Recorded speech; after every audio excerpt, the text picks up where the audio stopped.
Hello everyone, it's Attack72 here, and for today, welcome back to another ranking video, and for today's topic we're going to be ranking, this is about Persona 5 Royal. Now, Persona 5 as a series, or just the Persona as a whole, has taken a mix of the elements from the role-playing game aspect while having a bit of a life simulator, and one of the main aspects that was shown since Personas 3 and 4 are none other than the game's Confidants. Originally known as social links in Personas 3 and 4, Confidants are basically a way for you to help through enhance your gameplay experience and get abilities from 23 different characters within the game, within the world of Japan in Persona 5 Royal, and each of them has their own abilities, perks, and stories that really gets to know a lot about their characters more and more. However, there are a few things I have to talk about before I start. I'm going to be ranking every single one of these confidants from worst to best. There are a few rules I have to mention. Number one, while there are 23 confidants, I will not be talking about 3 of them, that being Nijima of the Judgment Arcana, Igor of the Fool Arcana, and Morgana of the Magician Arcana. That's because all 3 of them are ranked automatically through story progression, so you aren't really be able to learn much about them other than the fact that they just kind of rank throughout the story, so they will not be in this ranking. A few things is that I will not be talking about the story within each confidant. I will talk about them from time to time, but it isn't going to be a major thing to change the ranking, and I'm going to be talking about whether or not their perks are good or if their abilities are worth ranking up or not. So I hope this is kind of understanding, and so with that, let's not waste time. Let's get ranking every single confidant in Persona 5 Royal.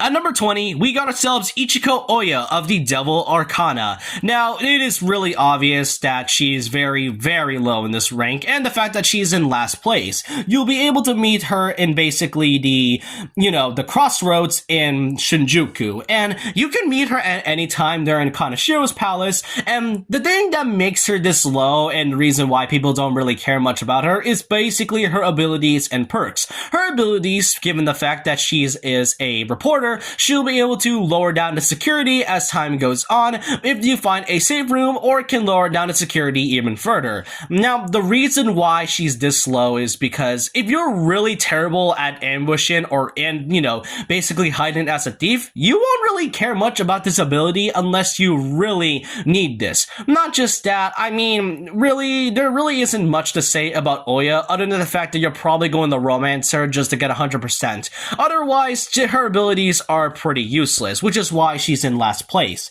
However, even though her abilities and perks aren't exactly great, what I do commend is that as you go talk to her and, hang out with her and all, you'll be able to increase your kindness, which is kindness and charm, which can basically help you talk with other confidants that may require either levels 3 or 4 types of charm. At number 19, we got ourselves Goro Akechi of the Justice Arcana. Now, before I even talked about his abilities, I really, really like how they updated his entire confidant. You see, in the original vanilla game of Persona 5, the thing about Persona 5's Akechi in this one is that not only was the dynamic between him and Joker's rivalry pretty underdeveloped and underwhelming at best, but his confidant is sort of similar to, mostly identical to or Igor and Morgana's, where he basically can only be ranked up through story progression. But now they gave him a revamped Arcana and are able to hang out with him, which can be started at June 10th during the school trip at the news station. Otherwise, Akechi has a great way to show, the similarities between him and Joker. However, there are a few things that makes him number 19, because despite all the pros I mentioned about his upgrade from basically being a underwhelming character and having a pretty okay confidant to having one of the best, his ability is what stops him. You see, the thing about Goro Akechi is that eventually he will become a party member as time goes on throughout your playthrough of Persona 5, and you'll be able to use both smooth talk and also are able to use the abilities like the other party members. But he also has the most notable one, Slewed in Instinct, which can give you and tell you the abilities or weaknesses and strengths of the shadows that you fought in the metaverse. Here's the problem though. if you're pretty terrible or you don't have enough money, then you won't be able to use this ability. Yes, it happens automatically, but would you believe it when I say that Student Instinct happened to me only 3 times within my playthrough of Persona 5? That's pretty much all I can say about it, because Student Instinct is not only useless, but you can actually tell what their weaknesses and strengths are if you go to the Persona into the Persona Compendium, to which it can tell you their attributes, their weaknesses, and strengths just by looking at the compendium. So there's really no point to it. And then there's also how you're supposed to rank him. You see, in order to rank Goro Akechi, you're only able to rank him up from rank 4 if you have level 3 knowledge and level 3 charm. And then in order for him to rank up to rank 7, you need to have level 5 knowledge. So not only was he really difficult to rank up, but his ability isn't great. Not just that, he is one of 3 Confidants in the entirety of the game to not be ranked anymore before November 18 for story-related purposes. He will become a party member eventually, as you saw from the cover, which I wouldn't really say it spoils much, but it does tell you just by the cover alone. Not just that, because if you rank it up by rank 8, it will give you something that will happen within the game, but I won't really say much until later on in the video. And once after November 18th, he'll be able to rank up automatically to ranks 9 and 10, the same way as in vanilla. Otherwise, his ranking system can be a bit of an issue, and the fact that the ability doesn't really leave much to desire. The reason why he's number 19 though, and better than Oya, was because of the upgrade. He went from a ranked up on Confidant automatically to having one of the best Confidants within the game.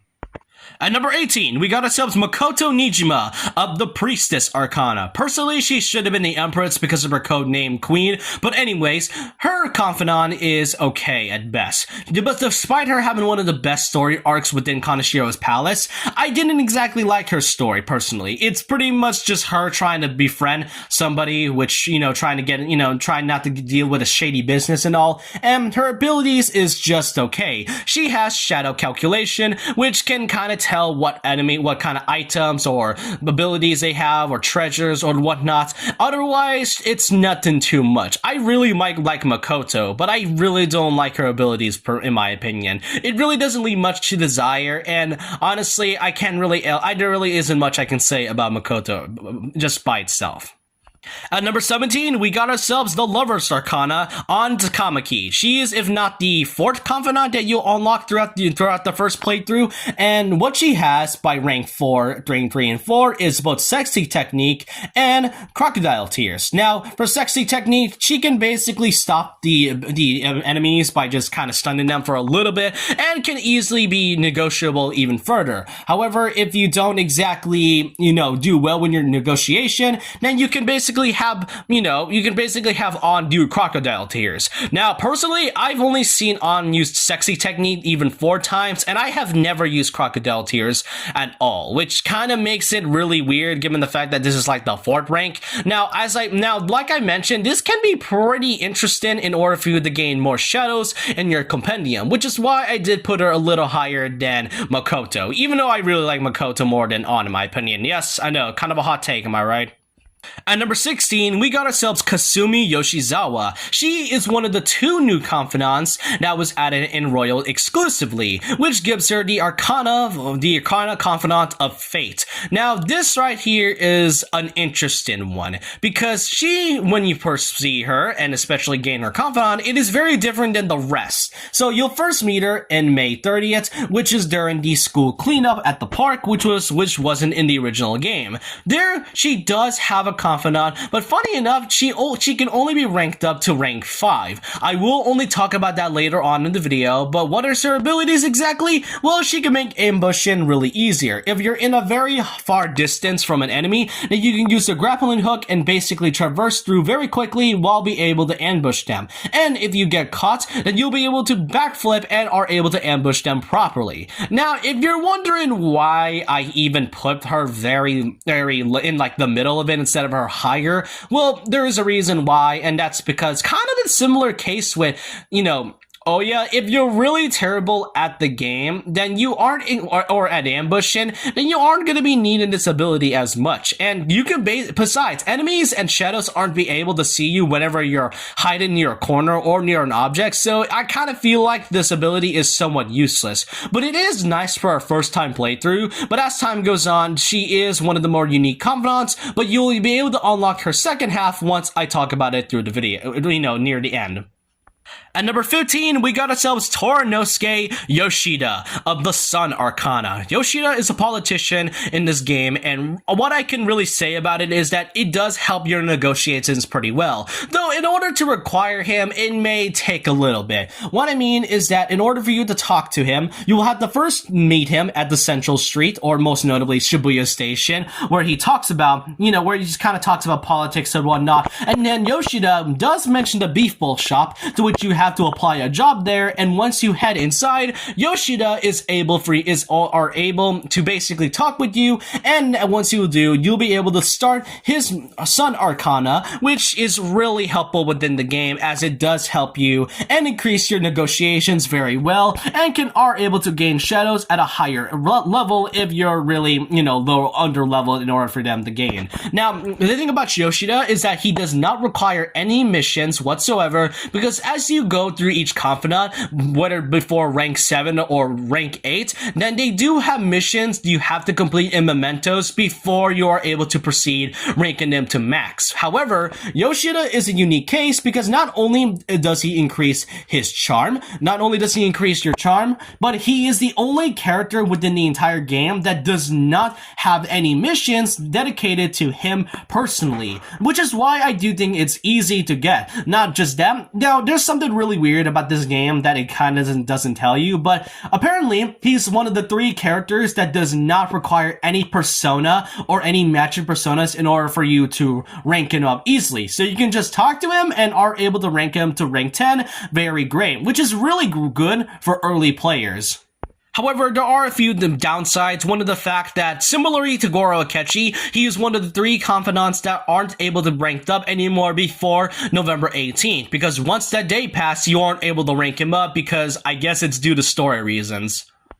At number 14, we got Haru Okumura of the Empress Arcana. Now, Haru Okumura is, if not technically the last permanent member in the original Persona 5 game. And the thing about her issue originally is that in the original Persona 5 game, her baton pass wasn't able to be unlocked until rank 3. Not just that, she won't be able to be talked to or get her confidant until after Okumura's Palace, which kind of really makes it terrible from the fact that you aren't able to get the Empress Arcana until then. But now Royal does change that to having every baton pass now automatically with every party member. And the thing about Okumura Haru here is that she has the ability in order to garden. While she doesn't do much, her gardening abilities is incredible. Why exactly? Because once you garden, plant some items that, like for example, moonlight carrots, it'll not be able to also plant, items. It'll also be able to replenish both your SP and HP altogether, which I do think it's great. Now, personally, there is a bit of an issue with this, and like I mentioned,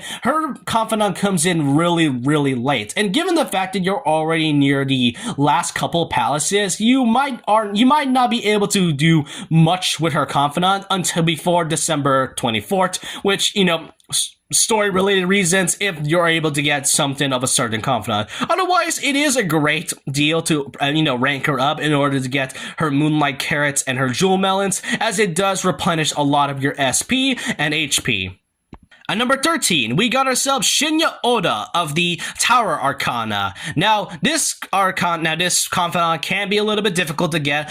First of all, you'll be able to get a request about a certain cheater in mementos. Once you head there, you aren't able to defeat him unless you talk to a character by the name of the King. Once you head over there, you'll be able to talk to Shinya Oda, and his confidant is pretty interesting as it does upgrade your new ability to use guns correctly with an ability ability known as Downshot, which can down an enemy for a brief moment and can give out a critical hit. This is pretty great since you're going through the entirety of the game, and not just that, guns are pretty different within Persona 5 Royal. Originally in Persona 5, once you used up all your ammo in the game, then you pretty much aren't able to use it again until later on, until whether the next palace or a Mementos mission, you're pretty much done for if you ran out of ammo. However, even though in Persona 5 Royal that ammo is really little, once you are able to use it all up, you'll be able to use it again in another battle, which makes it even better. So Downshot is sort of, if not an upgrade, if you don't have any bullets anymore.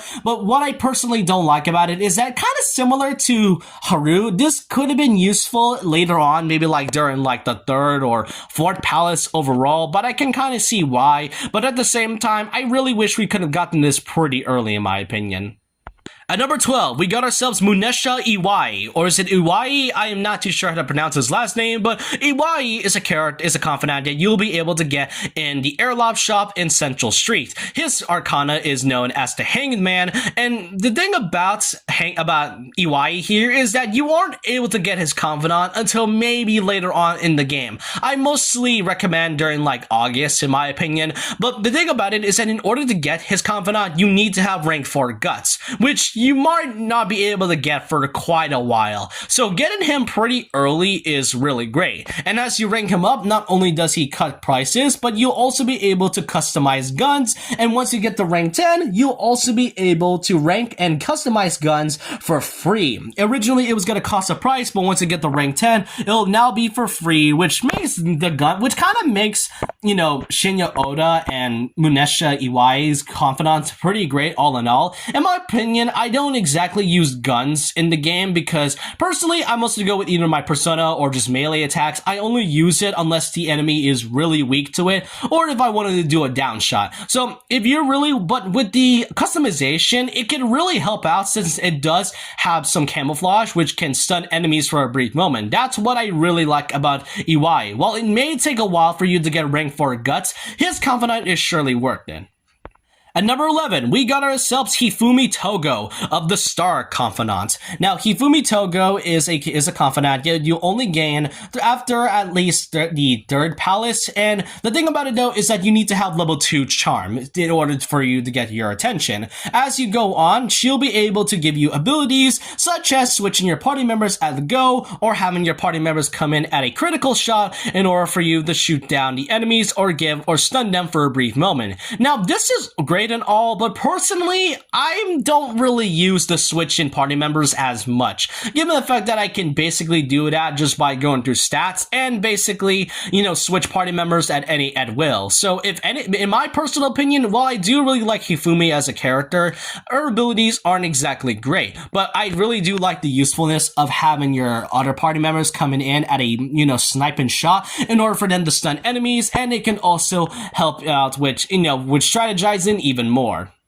At number 10, we got ourselves Sojiro Sakura. We are now in the top 10, everybody. So we're going to be starting off with one of the first confidants within the game, and the first and only confidant at the time that you're only able to get once you're in Kamoshida's palace. The thing about it, though, is that given the fact that you aren't able to go out before, you know, out in Shibuya as much, Sojiro Sakura is a pretty useful character in terms of his abilities. You see, as you go on, you'll be able to get his ability in order for to get, LeBlanc Coffee and LeBlanc Curry, which can basically help replenish both SP and HP. It's really great for an early playthrough, and it's really cool.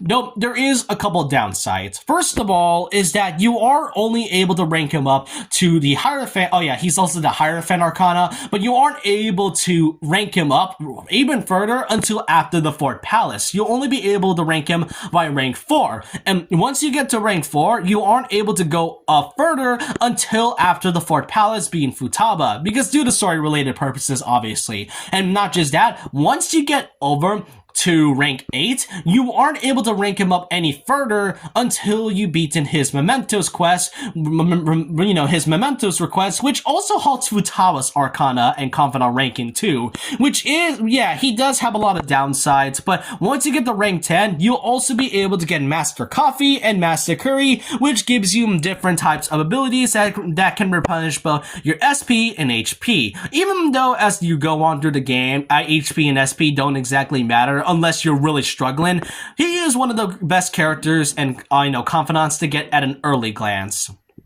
At number 9, we got ourselves Tai Takemi of the Death Arcana. Her Confidant is one of the earliest ones that you'll get within the game during Kamishina's Palace, and she's pretty useful. She can basically, sell you some medicine that can heal up your party members, and once you get the rank 10, that's when you'll be able to get a really good items, really great items to be, in fact, of reviving our party members. Otherwise, this is a really worthwhile Confidant, in my opinion.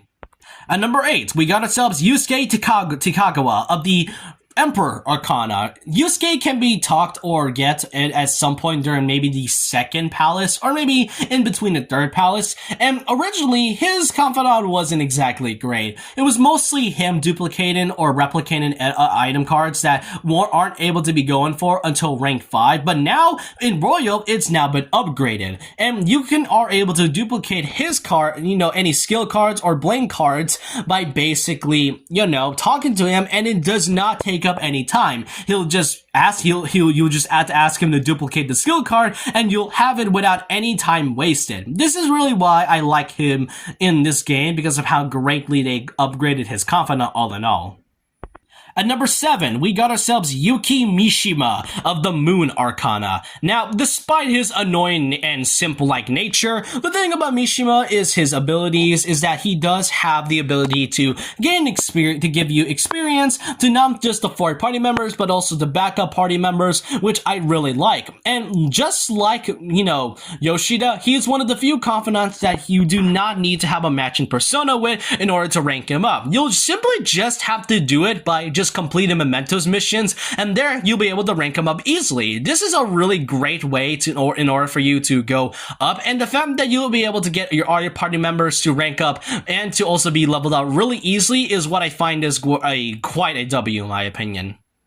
At number 6, we got ourselves Futaba Sakura of the Hermit Arcana. Futaba is a really good confidant to have in the game. Despite her not being a party member, she acts as the team's navigator, and she's a great navigator at that. First of all, is that when you get to Mementos and go to a different area, there she'll be able to scan the entire area all in all, which can give you many stamps or treasures or enemies that are around the area, and are able to go down the area or just go high up really easily without ever traversing through the entirety of the metaverse, because let's be honest, it does take a little bit of time for you to do that. And Futaba Sakura, whenever you start a battle, whether you get ambushed or maybe whenever you start a regular battle, she can do a position hack, which can also, be able to stun enemies, so you can easily talk to them, negotiate with them, or start an all-out attack really easily. And last but not least, she can also help you support by either buffing your party members, healing your party members,